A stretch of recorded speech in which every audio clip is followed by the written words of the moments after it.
دوسرے مذاہب کے ساتھ بات کرتے ہوئے، اور آپ کو بھی اللہ تعالیٰ بڑے موقع دے گا ایسے انشاءاللہ. بس پیسے مل جائیں آپ کو، معاملات سیدھے ہو جائے گا. وہ آگے آمین. یہ ہنسنے کی بات نہیں، تو دعا بھی میں نے کہا ربنا آتنا فی الدنیا حسنہ کا کیا مطلب ہے؟ یہی تو اس کا مطلب ہے. اچھا، موسیٰ علیہ السلام ان کو یہ جو بائبل کی کتاب ہے استثناء، اس کے اندر یہ آج بھی ہم اس کو کہتے ہیں استثناء 18 وہ جو 18واں باب ہے اس کی 18ویں آیت سے لے کر 15ویں آیت سے لے کر 18ویں آیت تک پورا ایک چیپٹر ہے. اس کا خلاصہ میں آپ کو بتا دوں اب بھی ہے. یعنی بائبل چینج ہو جائے لاکھ بار. وہ امام اہل سنت نے کہا تھا، انہوں نے کر دیا. امام اہل سنت نے فرمایا تھا مٹ گئے آدھا تیرے. یہ تبدیل کرنے والے کرتے رہے بائبل میں، لیکن یہ آیت آج بھی ہے. مطلب میرا لگتا ہے مجھے یہ کہ اعلیٰ حضرت کی شاید نظر اس طرف تھی. مٹ گئے مٹتے ہیں آدھا تیرے، نہ مٹے گا نہ مٹا ہے نہ مٹے گا کبھی چرچا تیرا.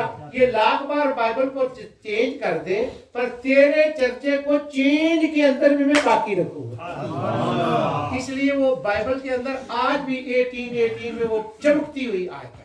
اب ذرا وہ آیت بھی تھوڑی سی اوکھی ہے. یہ میری تقریر اتنی سوکھی نہیں ہے جتنی صوفی صاحب کے شعر سوکھے تھے. یہ تھوڑا سا آپ کو نا وہ تو ارک نکال کر دے دیتے، میں ارک نہیں نکال سکتا اور نکالنا چاہیے بھی نہیں. یہ تقریر کی میں بات کر رہا ہوں. خدا نے بھی ذرا اس کو نا ایسے انداز سے پیش کیا ہے کہ بندہ کچھ سوچے. اللہ کہتا ہے میں نے یہ اتنی بڑی یہ تمہیں نعمت دی ہے، اس کو استعمال کرنے کے لیے دنیا کے لیے بھی استعمال کرو، لیکن میں نے قرآن دیا ہے کہ جب اسے پڑھو تو اسے استعمال کرو. میں نے یہ دیا ہی تمہیں قرآن سمجھنے کے لیے. اس لیے تھوڑا سا اس کے اوپر کرنا پڑے گا. تو جو بائبل کی آیت ہے اس کو ہم حق مانتے ہیں کہ وہ اللہ کا کلام. یہ آیت ساری کی میں بات کر رہا. اب موسیٰ علیہ السلام خطاب فرماتے ہیں. موسیٰ علیہ السلام کہتے ہیں جب انہوں نے اس دعا کو دیکھ لیا، یہ مل گیا کہ میں لکھ دوں گا بس اب تو وہ اس کے بعد اب تھوڑا سا پیچھے چلے جو 2 منٹ آپ کے لگیں گے، لیکن اگر میں بات نہ کروں تو وہ بات میں آپ کو سمجھا نہیں سکتا. سیدنا ابراہیم علیہ السلام، ان کے 2 بیٹے ہیں. ایک سیدنا اسحاق علیہ السلام اور دوسرے سیدنا اسماعیل علیہ السلام. اب میں آپ سے نہیں پوچھتا دونوں میں سے بڑا کون ہے، اس بات کو رہنے دیں. اب وہ 2 بیٹے ہیں ابراہیم علیہ السلام کے. دونوں بیٹوں کی آگے نسل چلی ہے. حضرت اسحاق کی بھی نسل چلی اور حضرت اسماعیل کی بھی نسل چلی. اب اس لائن میں اسماعیل علیہ السلام ہے اور اس لائن میں ماشاءاللہ سمجھ آ رہی ہے، زندہ باد. اب پتہ چل رہا ہے کہ ذوق آپ کا ہے. اچھا اب وہ لیکن وہ ذرا باتیں میں آمد نہ جان کے اوکھیاں کرتے ہوئے نا، اس واسطے آپ کو بھی جواب دینے میں ذرا وقت لگ رہا ہے، لیکن جواب نہ دیں، صرف ذرا یہاں بٹھائیں. بہت زیادہ سبحان اللہ بھی نہ کہیں، دل سے سبحان اللہ کہیں کہ قرآن کیا کہتا ہے. اچھا اب یہ لائن چل رہی ہے اسحاق علیہ السلام کی اور یہ چل رہی ہے اسماعیل علیہ السلام کی. اب جب یہ لائنیں دونوں چل رہی ہیں اسماعیل کی اور یہ حضرت اسحاق کی، یہ اس باپ کے بیٹے، یہ اس باپ کے بیٹے، اب دونوں ایک دوسرے کے کیا لگیں گے؟ یہ جو اسماعیل علیہ السلام ہے ان کی اولاد ان کی کیا لگے گی، اور جو ان کی اولاد ہے یہ ان کی کیا لگے گی. میں آپ سے نہیں پوچھتا، میں اسی لیے آپ کو بتا دیتا ہوں. اسے کہتے ہیں کزن. کزن وہ ایک دوسرے کے کزن ہوئے نا.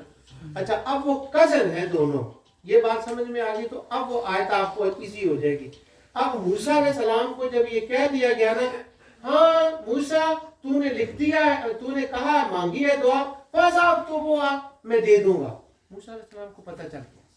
اس کے بعد وہ خطاب کرتے ہیں قوم سے، کہتے ہیں اے بنی اسرائیل، ان قریب ایک نبی آئے گا تمہارے کزنوں میں. اگر بات سمجھ آتے تو گونج پڑ جاتی. نبی آئے گا تمہارے کزنوں میں. کس کی اولاد میں آئے گا؟ کس کی اولاد میں آئے گا؟ حضرت اسماعیل کی اولاد میں آئے گا. آج تک یہودیوں کے پاس یہ بڑا مشکل آیت ہے ان کے لیے بھی. اچھا وہ کہتے ہیں، اچھا فرمایا موسیٰ علیہ السلام کہتے ہیں تمہارے کزنوں میں رسول آئے گا. ٹھیک ہے، 15ویں رسول آئے گا. موسیٰ علیہ السلام کہتے ہیں میں تمہیں اس کی چند ایک علامتیں بتا دیتا ہوں، اور جب وہ رسول آئے تو جب وہ رسول آئے نا تو یہ مت سمجھنا کہ یہ ہماری نسل سے نہیں آیا، اپنی اس نسل کو مت دیکھنا، بس یہ دیکھنا کہ بڑا بابا ابراہیم تو ایک ہی ہے نا، جد امجد تو ایک ہے نا، اسی سے آیا ہے، اس کو تم نے ماننا، اس پر ایمان لانا ہے. اب وہ جو آیت اگلی ہے، حضرت موسیٰ علیہ السلام نے جو ان کی باتیں ان کو بتائیں، وہ باتیں اس آیت میں آتی ہیں. میں کچھ چھوڑ رہا ہوں، ایک بات اور سن لیں، یہ میں لفظ ہے، اس کو میں اس کے اوپر سے گزر نہیں سکتا. اللہ تعالیٰ نے جب اس کو بیان فرمایا تو اللہ تعالیٰ فرماتا ہے قال عذابی من اشاء ورحمتی وسعت کل شیء. اس پوری گفتگو کو اللہ تعالیٰ نے نقل فرمایا. اللہ تعالیٰ فرماتا ہے میں جسے چاہوں عذاب دوں. اس کی کیا ضرورت ہے کہنے کی کہ میں جسے چاہوں عذاب دوں؟ جو اللہ ہے وہ کسی کو چاہے عذاب دے، یہ تو انڈرسٹوڈ بات ہے. اب وہ قرآن کہہ رہا ہے، اللہ تعالیٰ فرماتا ہے میں جسے چاہوں عذاب دوں، اور آگے ہے وسعت رحمتی کل شیء، اور باقی رہی میری رحمت، وہ تو بہت بڑی رحمت ہے. ان دونوں جملوں کا تعلق بیٹے یہ ہے، یہودیوں کے ہاں اللہ تعالیٰ کسی کو بغیر کسی بات کے، وہ اگر کسی نے جرم کیا ہے تو وہ جرم کے بعد اللہ اسے معاف نہیں کر سکتا اور عذاب بھی نہیں دے سکتا. اللہ تعالیٰ نے فرمایا تم نے مجھے پابند کر دیا ہے کہ میں یہ نہیں کر سکتا، یہ کر سکتا ہوں، میں رب ہوں، میں جو چاہوں کہوں. اور باقی رہا تمہارا یہ خیال کہ نبی اسحاق کی اولاد سے آنا چاہیے، وسعتی رحمت کل شیء، تم نے میری رحمت کو اس نسل میں مخصوص کر دیا ہے. میری رحمت بڑی وسیع ہے، میں چاہوں تو اس نسل میں آخری نبی کو بھیجوں، چاہوں تو اس نسل میں آخری نبی کو بھیجوں، اور میری رحمت وسیع ہے. اور یہاں وسعت رحمتی کا لفظ اس لیے آیا کہ وہ آنے والا رحمت للعالمین ہوگا، کیونکہ آنے والے نے رحمت للعالمین ہونا تھا، اس لیے اللہ تعالیٰ نے اپنی جو رحمت ہے اس کی وسعت کو پہلے بیان فرمایا. اب بیٹے ہوا کیا کہ آگے یہ ہے کہ موسیٰ علیہ السلام نے جو خطاب کیا ہے اور جس کا حصہ آج بھی بائبل میں موجود ہے، اب اس کا آگے بیان آتا ہے. فرمایا وہ جن کو ربنا آتینا دعا دی جائے گی نا، ان کی ایک نشانی ہے. اب موسیٰ علیہ السلام بھی یہ فرما رہے ہیں. ایک بار درود شریف پڑھ لیں. اب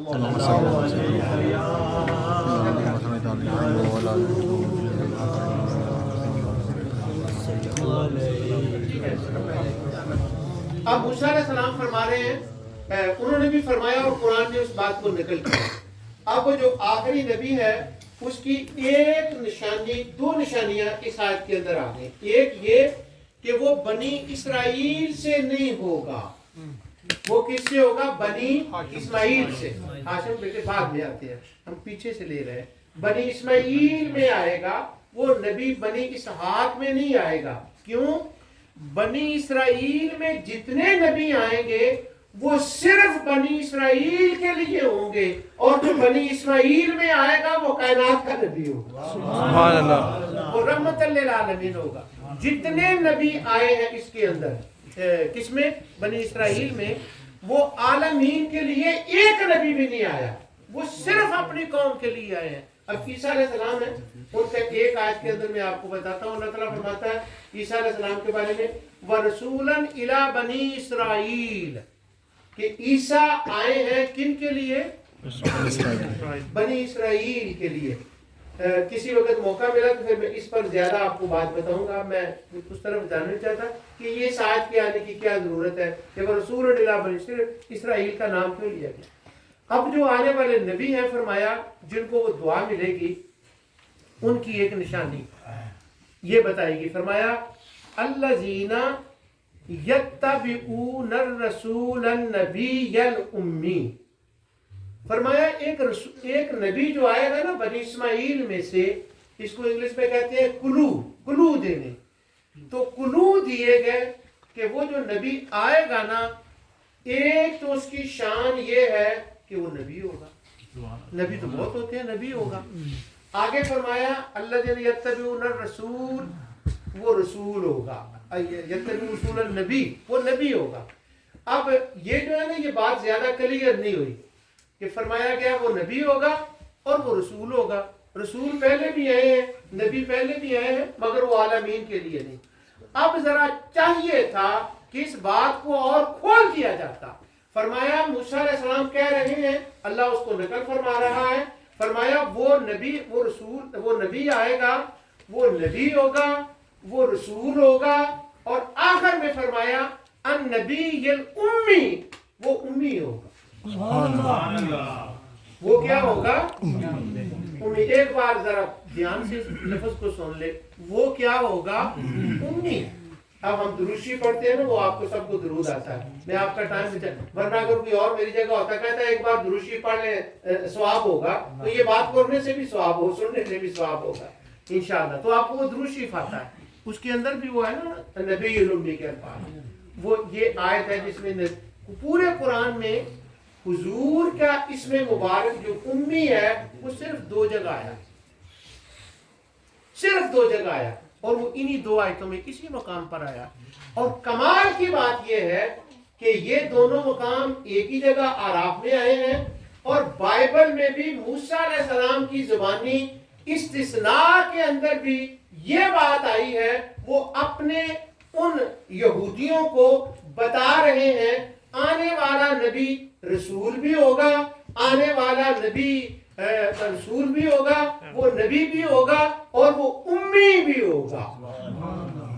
وہ موسیٰ علیہ السلام بھی بتا رہے ہیں، اور یہاں اس آیت کے اندر بھی ہے وہ نبی بھی ہوگا، رسول بھی، اور امی بھی. امی کا مطلب بھی بیٹے یہی اسی بات پر تمہیں آ رہا ہوں، اسی کا وہ میں ذرا نا تیار کر رہا ہوں ذہن کو، تم یاد رہے نا. اچھا 2 جگہ یہ امی کا لفظ آیا. اچھا اب بیٹے دیکھیں، میں نے آپ کو پہلے بتا دیا کہ یہ لائن جو ہے، یہ نام یاد ہو گیا اس لائن کا؟ نہیں، اس کا نام بنی اسرائیل. اچھا بنی اسرائیل کو بنی اسرائیل کیوں کہتے ہیں؟ اچھا چلڈرن آف اسرائیل، انگلش میں اس کو کہتے ہیں چلڈرن، اس کو اسرائیل کیوں کہتے ہیں؟ اصل میں سیدنا یعقوب علیہ السلام، ان کا لقب تھا اسرائیل. بنی کا مطلب ہوتا ہے اولاد، تو یعقوب کی بنی اسرائیل کا مطلب ہے حضرت یعقوب کی اولاد. اسرائیل اس کا مطلب ہوتا ہے اللہ. کیا بات ہے، واہ واہ واہ. میں پھر دور چلا جاؤں گا. اس کا مطلب ہوتا ہے وہ شخص جو اللہ کے دین پھیلانے میں زندگی کو لگا. پھر سنیں ذرا کیا، جہاں عید کے لفظ آتے ہیں نا، جہاں عید کے لفظ آتے ہیں اس کا یہی مطلب ہے. اور وہ حضرت اسماعیل کو بشارت دی گئی تھی، حضرت ابراہیم کو، کہ ہاں تیرے گھر میں بیٹا ہوگا. تو جب وہ بیٹا ہوگا تو اس کا نام انہوں نے اسماعیل رکھا تھا.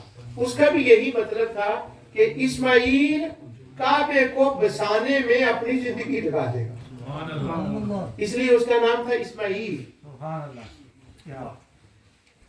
رسول ہوگا، نبی ہوگا، امی. ماشاءاللہ تنتے یاد ہو گیا پتر، زندہ باد. امی ہوگا. اب امی کیا ہے؟ اب یہ بنی اسرائیل میں اتنے رسول آئے، اتنی کتابیں آئیں. اب اس لائن میں رسول بھی آئے، کتابیں بھی آئیں. تو اگر میں آپ کو یہ کہوں یہ سارے ان پڑھ سن، چڑھا دماغ کی نہ قبول کرے گا؟ ذرا میرے ساتھ شیئر کریں، آپ کا دماغ قبول کرے گا کہ یہ ان پڑھ؟ رسول آئے، ان کے اوپر کتابیں آئیں، ان کو تو کہیں گے پڑھے لکھے لوگ ہیں، پڑھے لکھے لوگ ہیں. یہ ہیں پڑھے لکھے لوگ. اب جب یہ پڑھے لکھے لوگ ہیں پوری نسل، اور ادھر بنی اسماعیل میں مکہ میں حضرت ابراہیم علیہ السلام آئے، اس کے بعد حضرت اسماعیل آئے. حضرت اسماعیل کے بعد ہزاروں سال گزر گئے، نہ کوئی کتاب آئی، نہ کوئی نبی آیا. اسی طرح سارے رہے.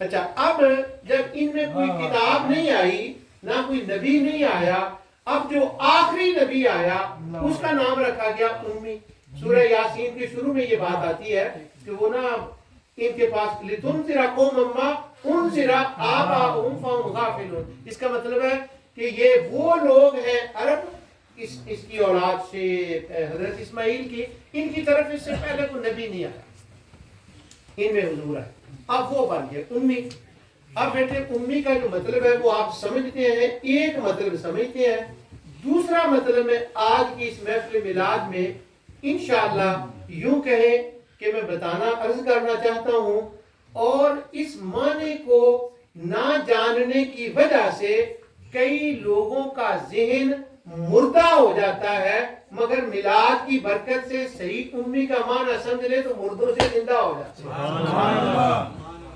اب امی کیا چیز ہے یہ بات ذہن میں رکھیں کہ یہ سارے بندے پڑھے لکھے ہیں اب پڑھے لکھے بندے جو ہیں ان کو اگر کہا جائے کہ تم ان پڑھ بندے کو مان لو کیونکہ اس بنی اسماعیل ان پڑھ ہیں اور ان میں جو نبی آیا ہے اس امی کا مطلب بھی ان پڑھ ہے جس نے کچھ پڑھا نہ ہو اب ان پڑھوں کو کہا جائے اس ان پڑھ کو مان لیں مولانا مودودی نے یہ ترجمہ عجیب کیا ان پڑھ چراوا نعوذ باللہ اچھا وہ کہتے ہیں ان پڑھ چراوا جگہ جگہ مولانا مودودی اپنی کتاب میں اس بات امی کا ذکر کرتے ہیں کہ وہ اس کا مطلب ان پڑھ چراوا کچھ پتہ نہیں اور وہ یہ اچھا اب وہ کہ ان ان پڑھے لکھے لوگوں کو کہا جائے کہ تم ان پڑھ کو مان لو تو یہ بات میک سینس کرے گی نہیں ایک طرف ہو پروفیسر دوسرے پاسے ہو ہمارا گاؤں کا حل چلانے والا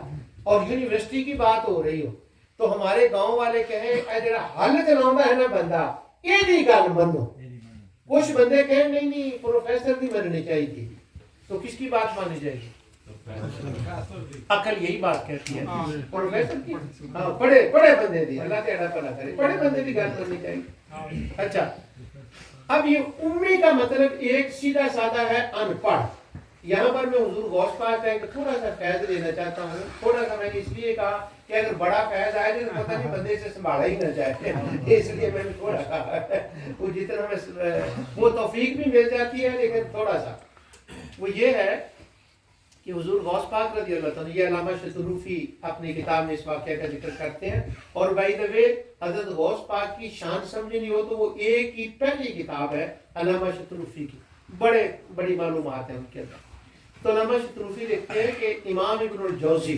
بہت بڑے عظیم محدث تھے یعنی کھڑاکے دار محدث تھے وہ امام ابن الجوزی تاریخ میں سب سے زیادہ جس بندے نے کتابیں لکھی ہیں نا وہ دو بندے گزرے ہیں پہلے لوگوں میں سب سے زیادہ کتابیں اسلام پر ابن الجوزی نے لکھی ہیں اور بعد کے زمانے سے سب سے زیادہ کتابیں حافظ جلال الدین سیوطی نے لکھی ہیں تو یعنی وہ بندہ جو سب سے زیادہ لکھنے والا اتنی تفاسیر احادیث اور شروحات اتنی انہوں نے ذکر کیا حد ہوگی جنہوں تدیر پر جو انہوں نے کام کیا اب وہ علامہ شتروفی لکھتے ہیں کہ علامہ ابن الجوزی کا پوتا یہ بات بیان کرتا ہے وہ کہتا ہے حضور غوث پاک بغداد کے اندر درس قرآن دیتے تھے تو علامہ ابن الجوزی میرے دادا میں ان کے ساتھ گیا ایک ان کے ساتھ اور محدث ان کے دوست تھے جب وہاں جا کر بیٹھے تو حضور غوث پاک رضی اللہ تعالیٰ نے کوئی آیت تلاوت فرمائی اب وہ کتاب لکھنے والے نے آیت کا ذکر نہیں کیا کہ کون سی آیت تھی اس لیے میں بھی معذرت چاہتا ہوں مجھے نہیں پتا نہ انہوں نے اس کی تفسیر لکھی بس اتنا واقعہ لکھا انہوں نے کہا کہ وہ ابن الجوزی بیٹھ گئے ان کا پوتا بیٹھ گیا اور دوسرا محدث بیٹھ گیا جب وہ بیٹھ گئے حضور غوث پاک نے آیت پڑھی تو آپ نے اس آیت کی ایک تفسیر کی تو وہ محدث ابن الجوزی کو پوچھتے ہیں آپ اتنے بڑے مفسر ہیں یہ تفسیر آپ کو آتی ہے ابن الجوزی نے کہا ہاں مجھے آتی ہے حضور غوث پاک نے اس کی دوسری تفسیر کی پھر وہ پوچھتا ہے آتی ہے وہ کرتے کرتے 15 تفسیریں حضرت غوث پاک نے ایک آیت کی بیان کی تو ابن الجوزی کہتے ہیں وہ ہر بار اسے پوچھتا ہے یہ آتی ہے وہ کہتے ہیں ہاں اب ابن الجوزی ایسا بندہ نہیں اس نے خود قرآن کی تفسیریں لکھی ہے عجیب محدث ہے وہ مجھ جیسے بندے سے نہیں پوچھا جا رہا کہ تمہیں پتہ ہے کہ نہیں جس کی نظر ہے تمام تفاسیر کے اوپر جو پہلے لکھی گئی ہیں ایک ایک تفسیر کو وہ جانتا ہے